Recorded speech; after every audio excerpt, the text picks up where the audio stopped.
and I'll be showing you announcements about that. Welcome, everybody, to the Ryle Lecture Series. It's our custom at Trent at the outset of any major event to respectfully acknowledge that we are on the treaty and traditional territory of Mississauga and Anishinaabe. We offer our gratitude to the First Peoples for their care for and teachings about our earth and our relations. We wish to honor those teachings. This afternoon, we enjoy the first address in the 2022 to 2023 Gilbert Ryle Lecture Series. And this series was introduced by the Department of Philosophy in 1977 in honor of the late Gilbert Ryle.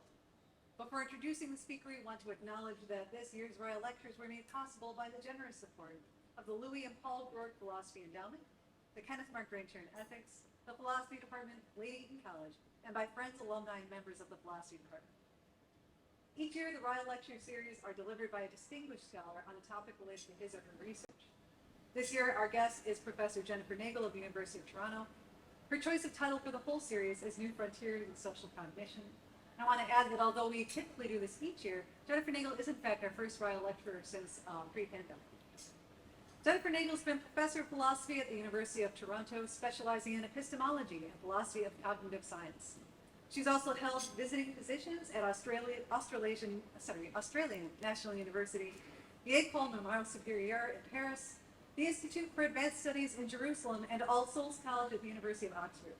She's the author of Knowledge, a Very Short Introduction, and dozens of articles and book chapters on contemporary and historical topics in philosophy. Her YouTube videos also enjoy hundreds of thousands of views. I recommend the Wireless Philosophy channel if you want to check out contributions there. Professor Nagel titled the lecture she will provide us this afternoon, Social Cognition in Non-Human Animals. Please join us again on Thursday for her second of three lectures, Social Cognition and Artificial Intelligence, and Friday for her final lecture, Uniquely Human Social Cognition, ? After each address, we'll have time for discussion and questions. I give you Jennifer Nagel. Thank you.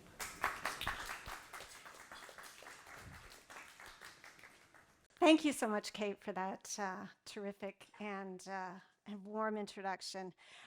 It's a pleasure to be here. I'm excited to be here. I want to start right away with a confession, which is that I haven't always been enamored with social cognition as a topic.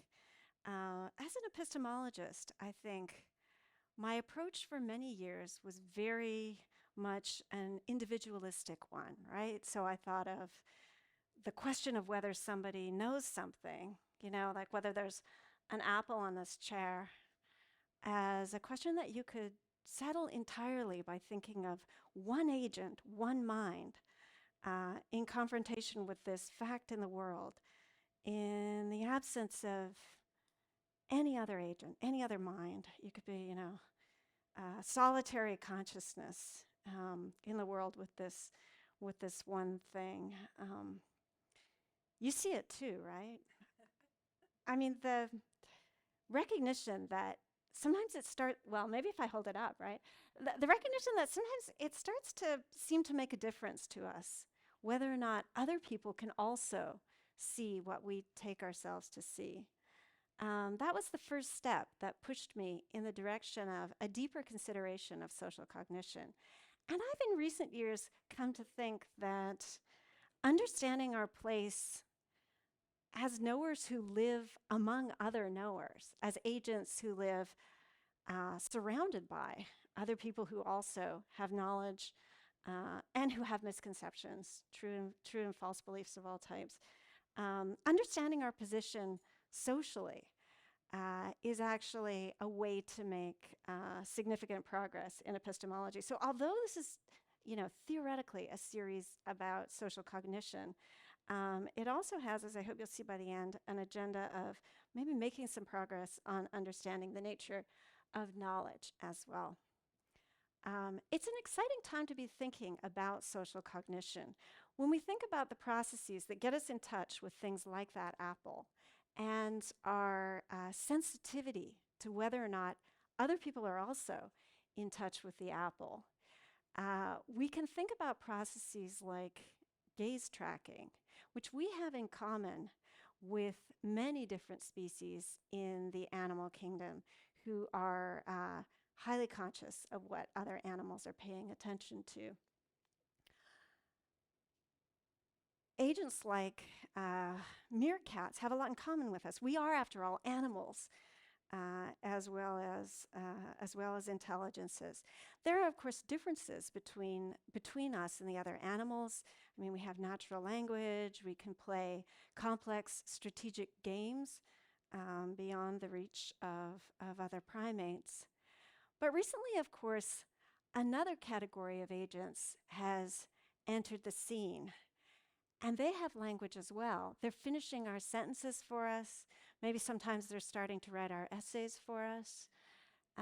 And they're beating us at these strategic games. They can, of course, meerkats can't play chess, but we can't play chess as well as Alpha Zero can. Its intelligence has sort of far surpassed ours. Interestingly, a lot of the most advanced developments in recent artificial intelligence also emerge from the interplay of agents working against each other. So Alpha Zero, for example, trains by playing against iterations of itself and learning from its wins and losses against itself. So even in the domain of artificial intelligence, you see some very interesting dynamics between agents that are grappling with each other and learning from each other. In this context, you can start to wonder, what is uniquely human about social cognition? Is there some way we encounter each other as agents and live together as agents, which is radically different from the way in which the meerkats relate to each other or the various artificial intelligences that we have devised relate either to each other or to us? That's what I'll be talking about in the last lecture. And if you're starting to think that what's special about humans is that we have the kind of soulful power of creative expression that you see depicted over on the right-hand slide here, I suppose now is the time to say that that's not a real human being. And it's neither a photograph nor a painting by a human being. It's the creation of OpenAI's DALL-E, which is an artificial intelligence that can generate novel works of art. Here it is depicting us.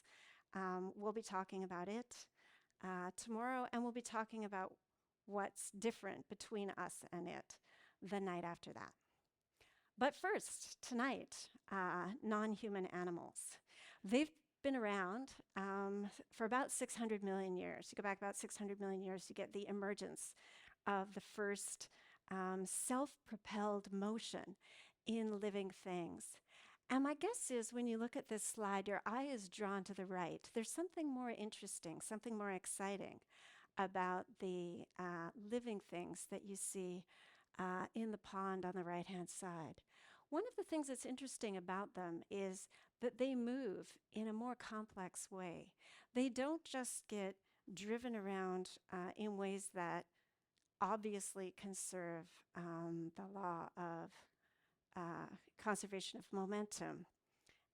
They're powered by some kind of inner source, a nervous system, which absorbs information from the environment, combines it with goal states, and bringing together those observations of the world and the stored desires within it, takes actions that play out over variable time scales.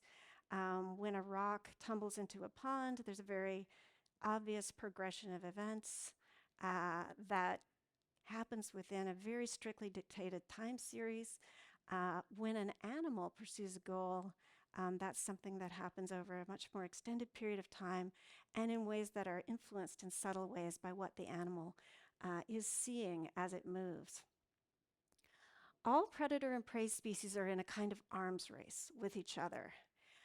They need to predict each other. They need to tell where the other animal is going. At the same time, they need to evade prediction. The predator needs to sneak up on the prey undetected. The prey needs to be aware of the approach of the predator and tries to avoid detection. And if you think about intelligence as the flexible pursuit of goals in an environment. If you have agents who are acting against each other, the environment becomes more difficult and it demands gradually higher and higher levels of intelligence for survival. The evolution of social cognition is driven not only by that kind of arms race between prey and predators, but also by the needs of species members to interact intelligently with each other. I'm going to give you one example of the kind of interaction that I mean. Let's think about ravens for a moment. These are social birds with really sophisticated social cognition. They are competitive scavengers. They live together in flocks. You'll maybe have a dozen ravens at a time descending on, let's say, the 800-pound corpse of a bison in the Yukon. A raven does not need to eat 800 kilograms of meat. It actually needs only about 45 grams per day. So these carcasses come along and they're kind of like, I think they're described sometimes as ephemeral bonanzas of food in the winter forest. And the ravens descend as a flock and strip off little pieces of meat, which they hide in various locations in the forest.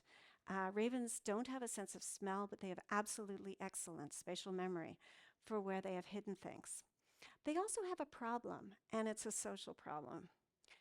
Each raven is taking a certain risk when it descends down onto that carcass with the coyotes, with the wolves around, who might prefer some fresh, warm raven meat as opposed to the, frozen bison. So if you're one of the ravens in the group, you actually have an incentive to hang back and just watch where one of your fellows is hiding its stash. You have an incentive to be a free rider and look at the other ravens hiding things and then use your excellent spatial memory to just raid or pilfer the caches that other ravens have made. Of course, if everybody tries to do this, it doesn't work for anybody. But there's an interesting set of social cognitive adaptations that have arisen kind of in response to this problem. The first is that each raven is sensitive to whether or not it is being observed. Are the eyes of another bird upon me now or not? If they are, if another bird is watching me, I will take much greater care to hide this scrap of meat in a more obscure location. I'll fly off into the greater distance and look for a place where I'm hidden from other animals. Ravens will actually also, if they realize after hiding something that another raven has just seen them, they'll go back and pull it out and relocate it. One of the reasons why it's such a great time to be thinking about social cognition is there's been a big upsurge of research on exactly what kinds of stealing and hiding techniques these birds use. And in general, across the animal kingdom, there's been a lot more experimentally controlled research on how much animals know about each other's minds and how closely they're keeping track of each other's behaviors. Interestingly, one of the results that spills out from this arms race between ravens who get better and better at noticing whether they're being watched and ravens who get better and better at watching without being noticed is that each of the ravens has an incentive to keep its cache out of the knowledge zone of all the other ravens in the flock. So they end up distributing their cache very efficiently and broadly through the forest in a way that keeps it safe from opportunistic raiding, say by small mammals. If they all just clustered their meat up in the trees too close together, they'd be much more vulnerable than they actually end up being. So the fact that they're paying so much attention to what the other animals can see is something that has ended up creating a result that makes the species a much more robust scavenging species. This is an interesting way in which knowledge attribution can end up, getting you a dinner. There are so many different kinds of social cognition. So you have on the left here the yellow mongoose who forages alone and has to just rely on its own eyes and ears to detect the approach of predators. That's a form of social cognition because it's a sensitivity to another agent, to another living animal. Um, Meerkats, on the right-hand side, have a much more obvious form of social cognition when they're keeping watch because they socially distribute that task amongst themselves as a species. So, although they're all looking up right now, probably because the photographer who was there snapping their picture, typically when they're foraging, you'll have a couple of them standing guard while the rest keep their heads down and forage, and they rotate these duties amongst themselves. And they learn of the approach of a predator, not just by relying on their own eyes and ears, but also by hearing the alert calls of members of their species. So, same task, it can be either executed individually or itself executed socially over the group. So meerkats take it up a level. In fact, it looks at first like maybe meerkat social cognition takes it up 2 levels, that they're actually socially so sophisticated that they engage in a practice similar to the practice that we're engaging in right now, or that universities engage in more broadly, and that's deliberate pedagogy. So meerkats, bless them, eat scorpions, which is a dangerous thing to do, except they very skillfully remove the stinger from the scorpion before eating it. That's the only safe way to eat a scorpion, so I'm told. Meerkat pups are not able to do this on their own. They're not. That's a, that the tactic of hunting for scorpions, grabbing them, and removing their stingers is something that takes some learning. And adult meerkats actively provision their young with scorpions to give them a chance to learn. And in fact, more interestingly than that, for the youngest pups, the adult meerkats will give them a live scorpion with the stinger removed, so that the youngest pups have that chance to kill and eat a scorpion the safe way before they graduate to the more difficult thing of having to remove the stinger first. Adult meerkats will then, for the older pups, hunt scorpions, find a scorpion, give the older pup that scorpion, but with the stinger attached. So the older pups don't have to go out and find their own scorpions. They have them provided first without stingers and then with stingers, so they can learn in a series of graduated stages. And that looks a lot like deliberate instruction on the part of the adult meerkat. But appearances can be deceptive, and ethologists don't actually tend to classify meerkat teaching as genuine teaching, as genuine pedagogy. And this is because of some experimental work done by Hoppet and a number of other ethologists, where this is actually a little bit cruel, but they played recordings of meerkat pup calls to the adult meerkats. And when adult meerkats heard the sounds of young meerkats begging, they would bring disabled scorpions and give them to whatever meerkats pups were around. When they heard older meerkat pup calls being played, they would bring the intact scorpions. One thing they did not do was they did not monitor how it was going for the learners. They were not attentive to and not responsive to and not driven by whether or not the learning pups were succeeding or failing in this task. So they weren't monitoring whether the pups were actually learning. And for that reason, it seems hard to describe this as a genuine instance of teaching. It seems that the adult meerkats instinctively provisioned the scorpions kind of as a way to get the little ones to shut up, right? These begging calls are very annoying. And, just as if you've been a parent driving the car, there's like pup cries in the back seat, and, you throw some goldfish into the back. It might be really for your benefit that you're doing the goldfish crackers, right? Might be really for your benefit that you're doing that, right? Rather than being a goal-directed enterprise aimed at changing the cognitive state of the learner, which is what adult pedagogy looks like. But it took a lot of sort of detailed experimental work to figure out that that was what was going on. And this is a reminder of a possible hazard, which is that when we look at animals who do things that are kind of like the sorts of things that we do, it is very easy to anthropomorphize. It's very easy to look at those meerkats and think, they're training their young, they care for whether their young are learning the right way with the scorpions.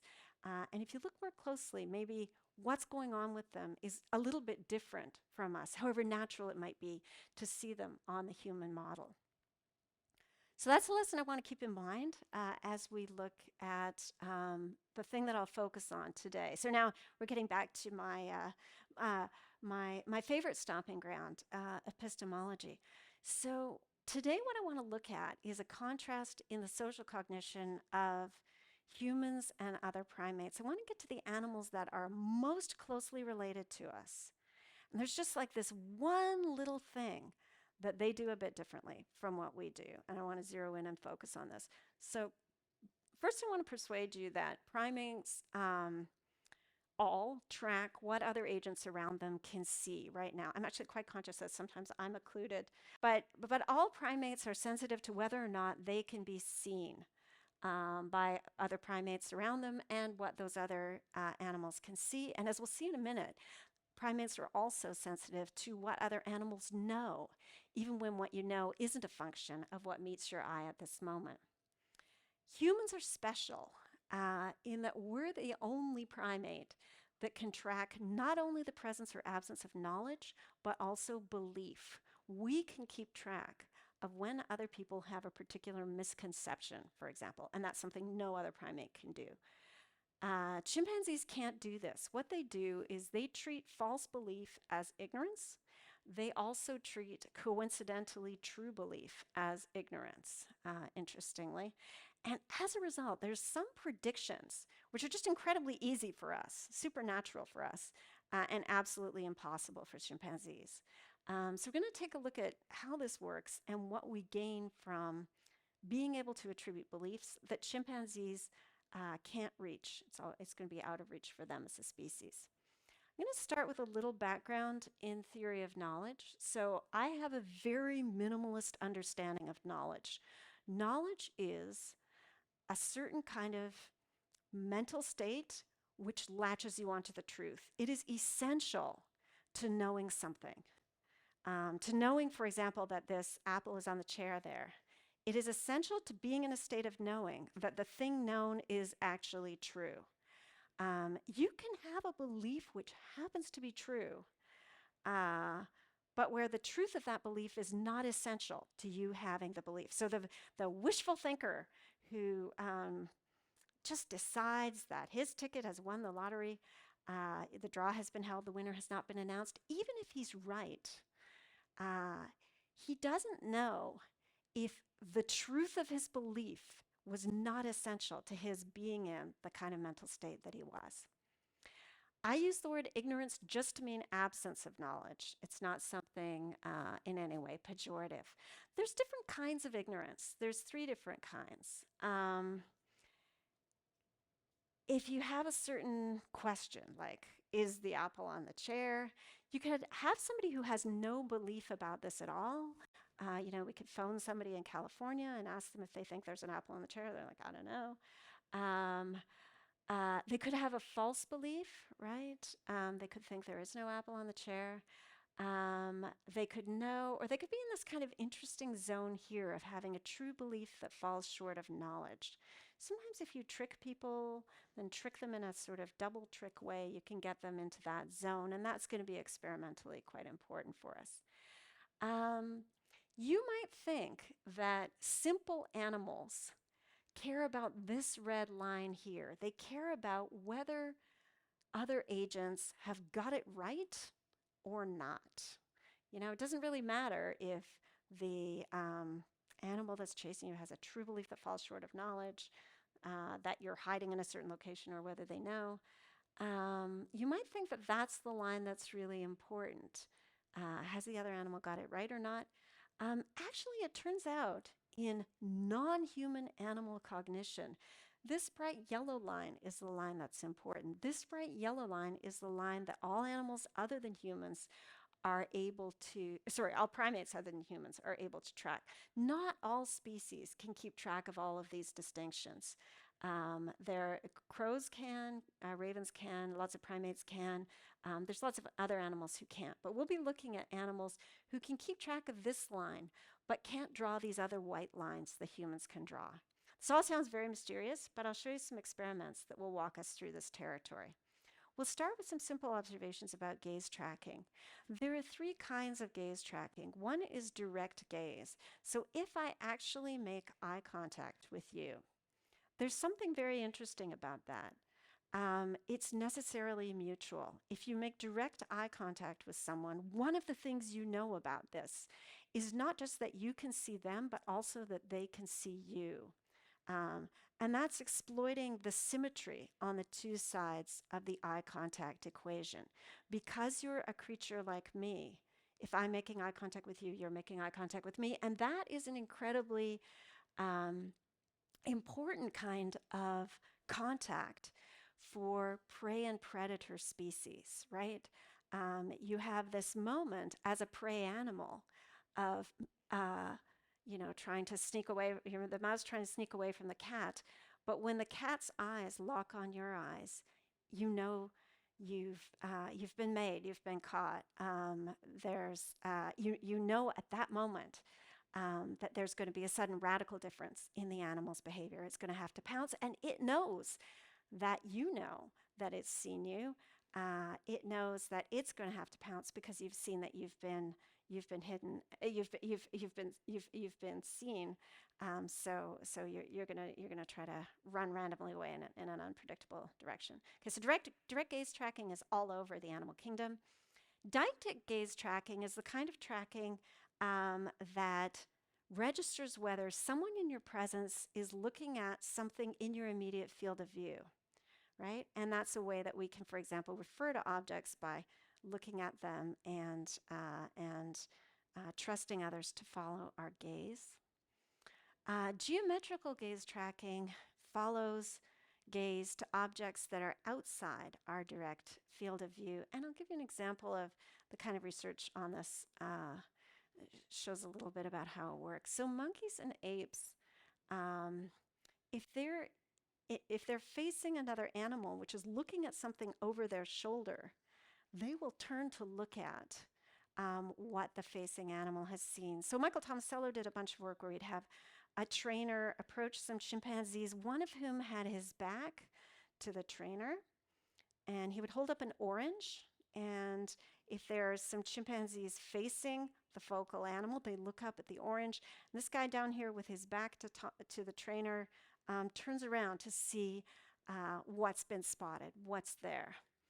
And there's something very interesting about geometrical gaze tracking. That's what it's called. When you're tracking other people's gaze to things that you're not initially looking at, it lets you be parasitic on the observations and the sensitivity of other animals around you. They can see this danger looming behind you or this attractive orange looming behind you, and you can use their reactions to guide you to it.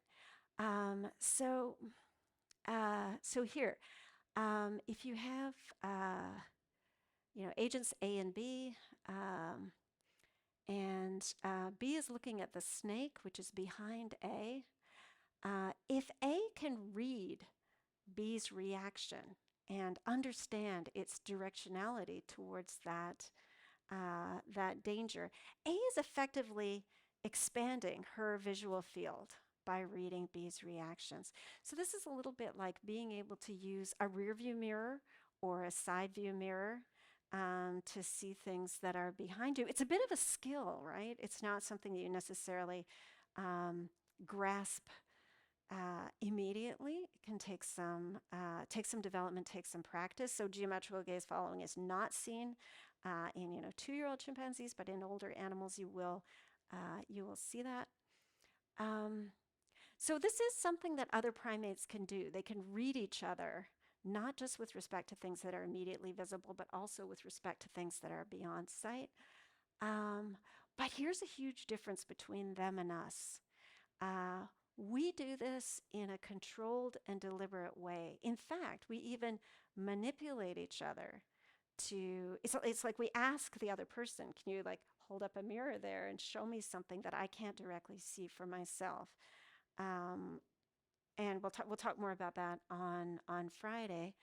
Um, Other primates seem not to be able to do that. If there's another animal who happens to be reacting to something behind you, you can take advantage of that reaction and learn something about the bigger world. But the other animals aren't subject to your command in the way that other humans are in, for example, acts of questioning. We're the only animal that questions, interestingly enough. So Michael Tomasello has an explanation of what's going on here. He thinks, and here he's looking particularly at chimpanzees, who are an internally very competitive species. He thinks the big difference is, are we using our sensitivity to other minds in a cooperative context or a competitive context? If you think of competitive contexts, such as playing poker with other people, you will do everything you can to suppress your mental states when you get an attractive hand of cards. But it might leak out sometimes to your disadvantage. If you think about those animals and how they're reacting to each other when the delicious orange is held up behind the back of the focal animal, the animal who's facing just has a kind of involuntary reaction to the orange. But certainly wasn't trying to deliberately broadcast, hey, look over there, there's a great orange really close to you. They're competitive when it comes to monopolizable food resources. So they're not going out of their way to send each other signals that will help each other out. So in competitive contexts, our natural tendency is to try to suppress our mental states, or there's no big advantage in advertising what our inner states are. In cooperative contexts, on the other hand, if we're trying to like move a large piece of furniture together, we really want to broadcast our states of mind as clearly as we can to indicate, oh, I'm in trouble here, help me, and we have certain anatomical adaptations that make that easier for us. So the human eye, this is something Tomasello again makes much of. It's called the cooperative eye because alone among the primates we have a white sclera, which contrasts with the iris and makes it really conspicuous which direction we are looking in. And we also have that elongated eye shape, which in many cultures was enhanced with eyeliner and mascara even to really broadcast the eye and make it clear which way we are looking. And no other primate has that. They don't have that kind of high contrast, easily read cooperative eye that we've got. Joint attention is thought to be something that's uniquely human. So again, this is something Tomasello talks about a lot. Don't worry, I am going to criticize Tomasello eventually, but mostly on Friday. So starting around 10 months of age, infants respond to and generate joint attention with their caregivers. They actively point things out to the caregiver, hold it up, show it, try to enter into a shared mental state on the object, and look back and forth between the other person and the object to ensure that they're both locked in on the same thing.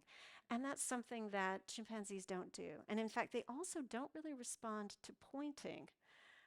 They don't communicate with each other by pointing. They can be trained to respond to points, but it's not something that is natural to us. A lot of work by people who are skeptical of the claims that primates have sophisticated social cognition has focused on the difficulties that animals like chimpanzees have with pointing. So Daniel Pavanelli and colleagues have done a bunch of work where they've taken trainers who know where a certain reward is hidden and either point to it or look at it. You know, there's two cups, the reward is in one of them. And chimpanzees seem to be actually quite poor at following these cues. However, although initially people thought that this was a sign that chimpanzees didn't really understand what it was for someone else to know something, um, that doesn't seem to be the right interpretation of these results anymore, because as we'll see in a moment, um, the difficulty here is actually not with the epistemic state, but with the motivational one. The difficulty here is that the helpful trainer is actively trying to cue the chimpanzee, the food's over there. And that's a state of mind which is somewhat inscrutable to chimpanzees who are naturally competitive with each other about where things are. If you set up a context where the person who knows where the food is trying to get it, the chimpanzee responds immediately and follows that competitive reach. I'll show you the kind of game that was used to establish this. So in this research, which is somewhat hard to see on the slide here, sorry about that, you had a chimpanzee, or in some conditions a child, who watched a situation in which there are a couple opaque containers which are partially occluded by a screen. A very delicious treat is held up high, and then it is placed into one of the containers in such a way that the chimpanzee or child can see that this other agent over here knows which container the treat is going into.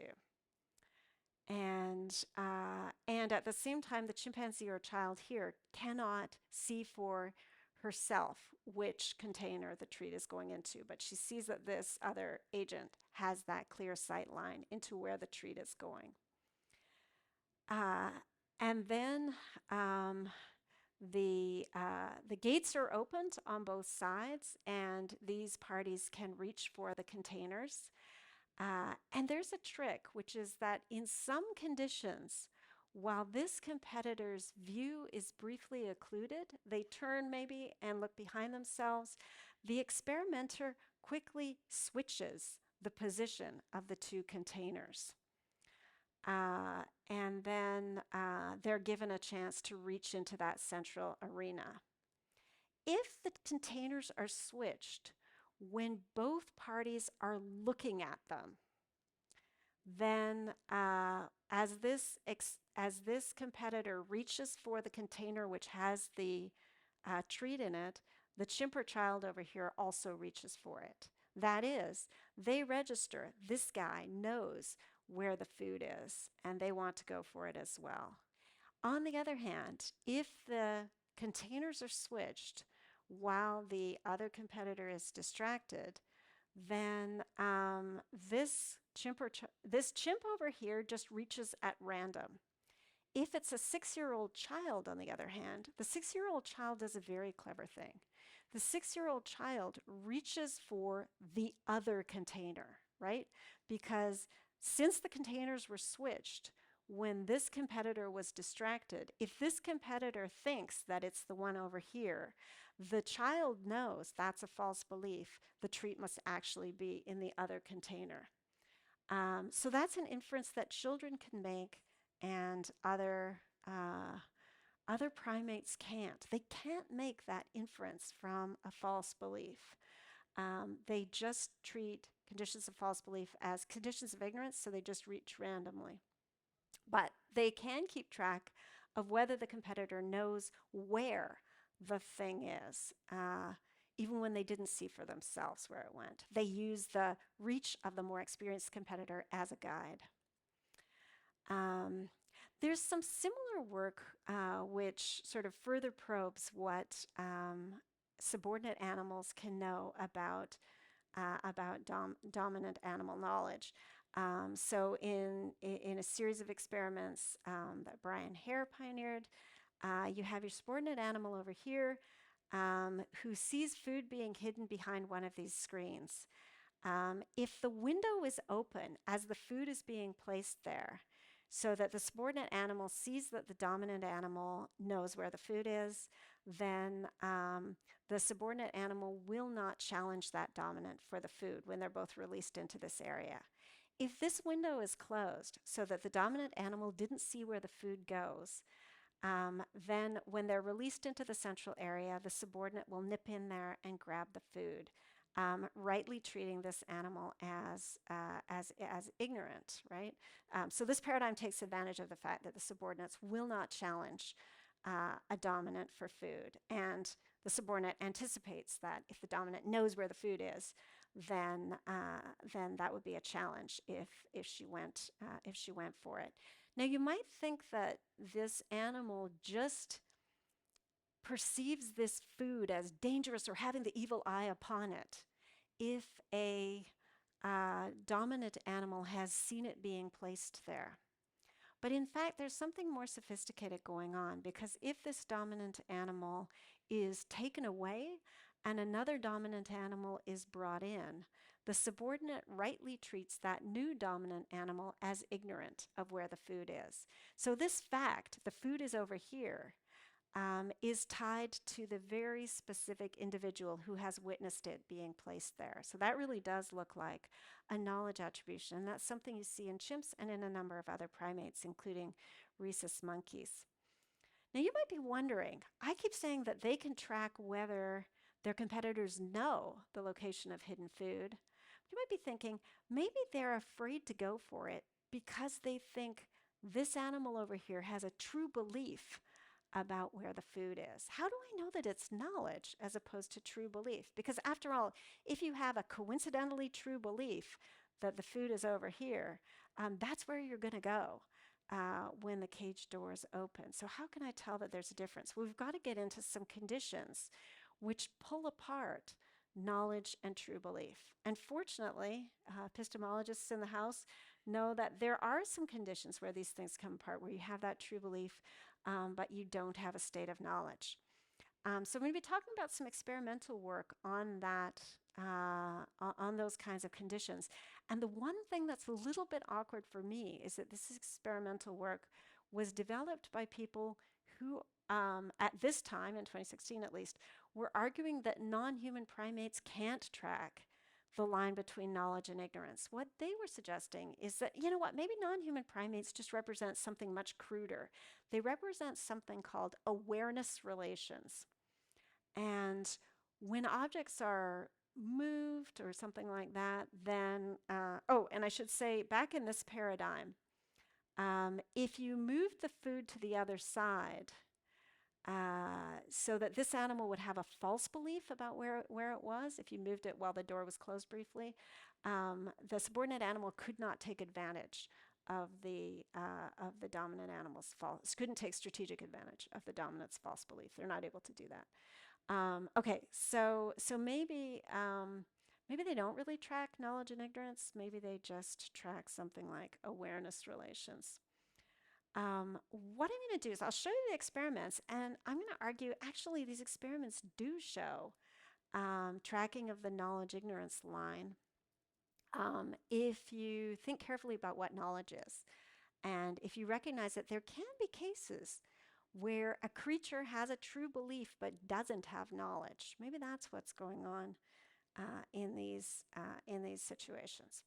Okay, so I want to start with a couple things that are kind of uncontroversial. The first is that Martin and Santos notice that when they're facing an agent who they just think is ignorant, hasn't seen where anything got placed,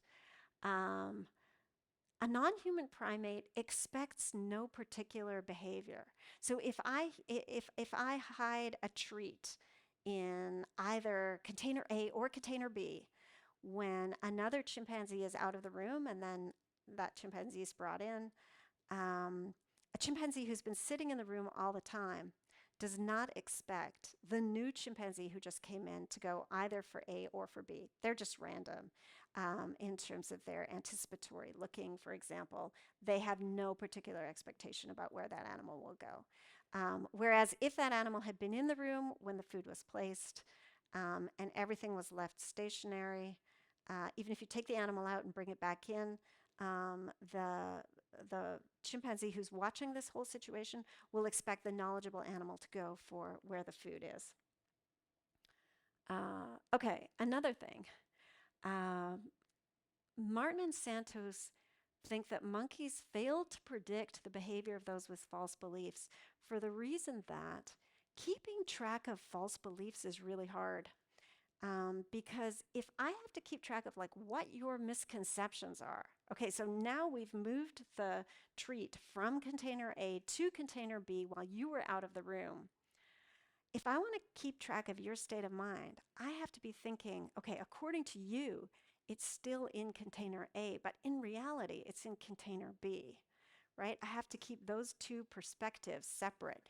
We can do this naturally, automatically almost, as human beings, because we can represent those difficult, contrary to fact states of affairs. That's how we keep track of like when people are wrong about things.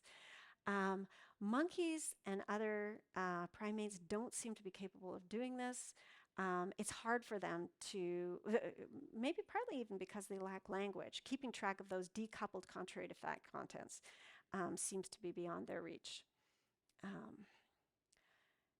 Okay, and according to Martin and Santos, one reason why they think, oh, monkeys can't tell the difference between knowledge and ignorance, is that they think detecting a state of ignorance requires facility with this difficult decoupled content. That if I want to represent somebody as not knowing something, so, I want to represent you guys, since this is an occluded space, as not knowing right now how many fingers I'm holding up behind the lectern. I have to represent a relationship between you and a state of the world that is decoupled from my reality. Let's think about that again, because the state of the world that I'm representing you as not knowing about is actually part of my reality. It's not like those false belief states of the world where, I have to keep track of the fact that you've got a misconception. You think it's in location A, it's really in location B, right? I'm just taking a part of reality that that is accessible for me and marking it as being out of your reach. So if you think about this man does not know that his gold watch is being stolen. I don't know if you can see it very well, but the theft is, the theft, I can't see it very well either right now on my slide. Yes, the theft is happening right there. His pocket watch chain is being cut by this lovely lady here as he's being distracted by having his fortune told. So we as onlookers judge him to be ignorant of what's happening down here. If he realized his watch was being stolen, he would look down at it, right? But he's just looking at the fortune teller, oblivious to what is going on down here. He's actually also at the same time having his pocket picked. So we recognize him as being in a state of ignorance with respect to things that are in the reality that is accessible to us. We're just marking this stuff as being off of his radar. Maybe chimpanzees can do that too. And we could also look at situations in which we have an agent who doesn't know, even though they have a true belief. Okay, so this is epistemology territory, which will be familiar to those of you who are in Kate Norlock's class, but and of course to the faculty. But I will go over this for the benefit of everybody else. Imagine it's late at night, and Edmund, named after the American philosopher Edmund Gettier, whose paper in 1963 Is Knowledge Justified True Belief started this whole industry. Edmund has arrived at his hotel, and he believes that there's a red sweater in his bag. The reason for that is he packed a red sweater in his bag this morning. And this is actually true. There is a red sweater in that bag. But of course, there's a twist to the story. which is that when he arrived at the airport, the bag that he pulled off the luggage carousel was not his own, but a visually identical bag belonging to a complete stranger. Coincidentally, the stranger had also packed a red sweater. Now, Edmund's belief that there is a red sweater in this bag, true, potentially even justified. But if I've told the story right, when I ask the question, does he know that there is a red sweater in this bag? You should have the sense that he doesn't. This bag contains contents packed by a complete stranger, right? Actually, the red sweater that's in there is like a woman's sweater, and it's 3 sizes too small or something like that. Does he know that or that there is a red sweater in the bag? It seems surely not. Let's see how chimpanzees, and if you're sort of congratulating yourself on your epistemological sophistication for being able to see that there's a failure of knowledge here, very interestingly, that sense that there's a failure of knowledge is also something that comes up for chimpanzees and rhesus monkeys. So this is experimental work with rhesus monkeys. Julie Kaminsky has done some similar work with chimpanzees, or work that has a similar outcome. So here's the setup. We have an agent here who is watching a lemon go into one of 2 boxes on the stage. In the familiarization stage, you just have the agent watching the lemon and reaching for it in various places. Rhesus monkeys expect a successful reach from this agent who's seen where the lemon went. So they look longer and they're more surprised if the agent reaches into the empty box as opposed to the box that actually does have the lemon. Even if the agent sort of steps away for a bit, he's briefly absent and comes back, they expect him to be knowledgeable. They expect him to reach into the right place. Here's the one thing that breaks it. If while he's away or while his vision is occluded briefly, the lemon comes out of the box and then goes back in, then they no longer expect a knowledgeable reach from the agent when he comes back. They now descend into a condition of just being at random, expecting it to go either way. This was very surprising to, I guess, Daniel Horschler, Santos McLean, when they first did it, because actually when they first did this experiment, they thought, oh, you know what? It would even kind of emphasize the lemon's over here on the left if we had the lemon dance out a little bit and come back in. They were shocked that this trick of moving the lemon a bit destroyed the rhesus monkey's attribution of knowledge to this agent who's briefly absent. I'm going to try to give an explanation of this. Their explanation is, well, there's kind of an awareness relationship here, and when you move something, you break an awareness relation. That's their explanation. I think there's knowledge here, and after the lemon moves, there's ignorance. And I have my explanation. We'll put them up side by side. Here is why Horschler and colleagues thought that this isn't a knowledge-ignorance kind of judgment. They say, well, a subject who recognized these events in terms of the agent's knowledge-ignorance should have expected the agent to reach correctly regardless of whether the fruit moved, because, and there's also a condition where the box flips, but we're not going to worry about that. Because in both cases, the agent, that's this guy with the hat here, maintained knowledge of the object's ultimate location. Instead, their conceptions of the agent's knowledge of the fruit location appear to be disrupted or rendered null when the target object was moved. So the idea is this guy, when he went away or couldn't see this lemon moving, he maintained knowledge of where the object would be. But that's actually a little bit questionable. I'm going to try next. I will reverse color on my slides next time so we can actually read it. I think so the agent does start out knowing that the lemon is right here on the left, because that's where he sees it going.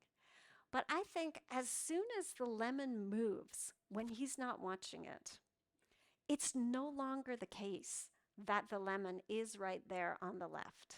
So this thing which was true turns false. And the one thing that's absolutely essential in the minimalist conception of knowledge is that whatever you know has to be true. So if you change this part of the world in the relevant respect, then you destroy the absent agent's knowledge. So the agent doesn't maintain knowledge of the object's ultimate location because he's not watching where it's moving. This is a Gettier case, and the monkeys are right, in a sense, to treat the returning agent just as ignorant. We would expect a successful reach because we can represent not just knowledge and ignorance, but also these states of belief. We can see the agent as having a coincidentally true belief when he comes back.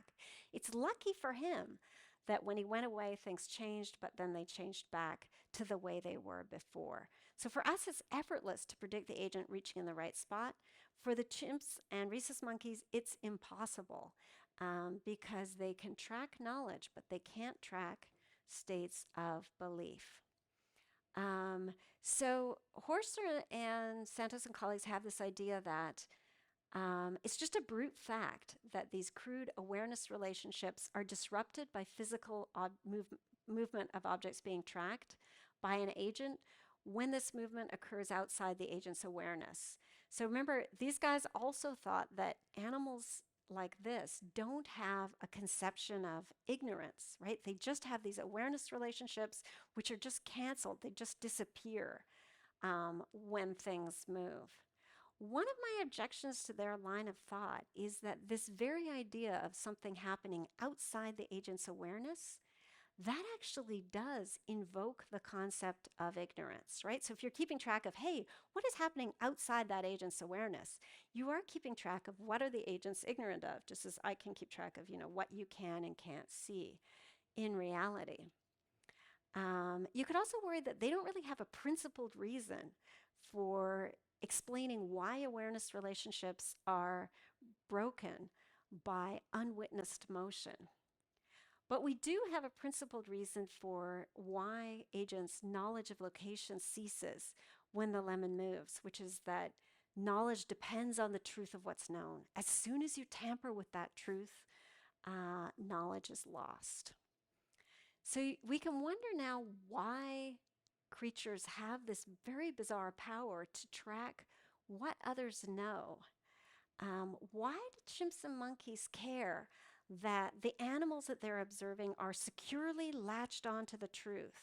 It's in fact kind of caring about that makes them fail to predict how that returning agent will behave, because by moving the lemon around, we kind of show, oh, that agent wasn't securely latched onto the truth. And now the poor chimp or rhesus monkey can't predict what the agent will do. They can only predict the actions of knowledgeable agents, not those who just have false beliefs or coincidentally true ones. One way of looking at this is to think of mind reading or social cognition as something that's not just about predicting actions. It's not just about predicting where your competitor is going to go or whether that predator or prey species is moving this way or that. Mind reading or social cognition is also about taking advantage of the smarts of other creatures around you, using their intelligence parasitically. Knowledge, unlike coincidentally true belief, comes in systematic, recognizable patterns. So knowers are experts about parts of the larger world, including parts that you haven't seen for yourself. So this is getting back to this idea of, if I look at you and you recoil in horror at something that's looming up behind me, I'm able to read your reaction and take advantage of your sort of intelligent response to the world, because there's systematic patterns of you being informed in certain ways depending on which way you're looking, which way you're facing, what parts of reality you can see. So the idea is keeping track of other agents' zones of expertise enables you to learn from these agents selectively. And here's the thing you do as a chimpanzee or as a rhesus monkey. You just switch off learning from other agents when you know better than they do.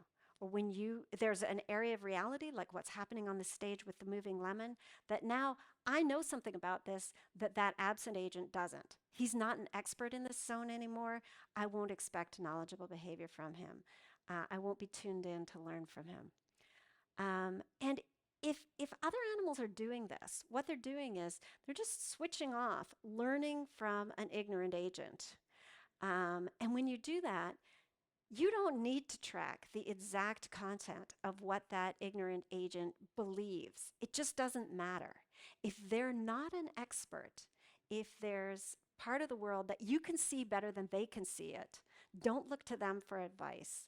Doesn't even matter what they think. You don't have to track belief. We do track beliefs, and don't worry, I'm coming up to the very end of the talk here. So what I'm trying to suggest is other animals have terrific social cognition. There's all kinds of like absolutely amazing things they can do. They watch each other and they selectively learn from knowledgeable agents, right? As a creature with sophisticated social cognition, you don't want to be just copying everybody or echoing what everybody else does. You want to selectively learn from the ones who know something, especially something you don't already know, right? And they're doing that to further their own individual agendas. I want that fruit. I want to escape the predator. It's all about me. And I will just use your intelligence parasitically to let me advance my agenda. But not if I'm human, because humans have something that the other animals aren't doing. Humans deliberately inform each other. They do these acts of trying to generate shared attention, show things to each other, try to rope in other people to be mirrors on the object for them. And they try to build a shared pool of common knowledge on the basis of which they can act jointly and flexibly, doing things that other animals can't do. So we're going to be informing each other collaboratively and actively, trying to form a picture of the world together and coming up with ideas together and combining our agency to do new things. This is something that other animals can't do. So we don't just switch off our own learning when we encounter others who are mistaken, who have, for example, no opinion on a certain matter or a belief which falls short of knowledge or is incorrect. What we do is we try to set them straight.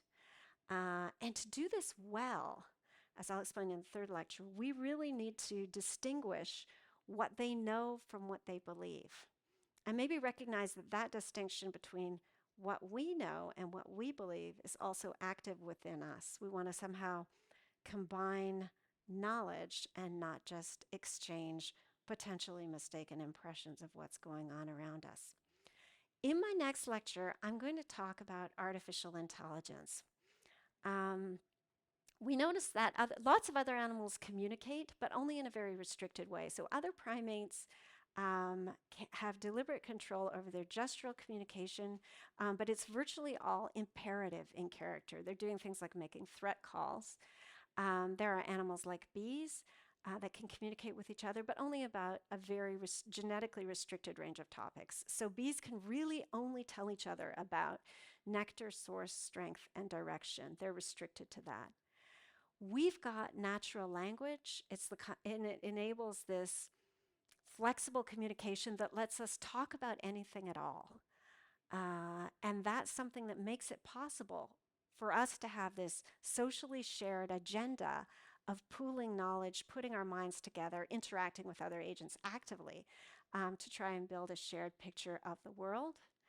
As we'll see tomorrow, artificial intelligence can also use natural language, but maybe it doesn't use it with the same kind of filter of sorting out what's known from what's just believed. That's characteristic of human cognition. We will look at the problems that arise from that, and we'll also look at the gains that artificial intelligence has from interacting intelligently, either with other artificial agents or with biological agents like us. That's next time. Hope to see many of you tomorrow. Thank you.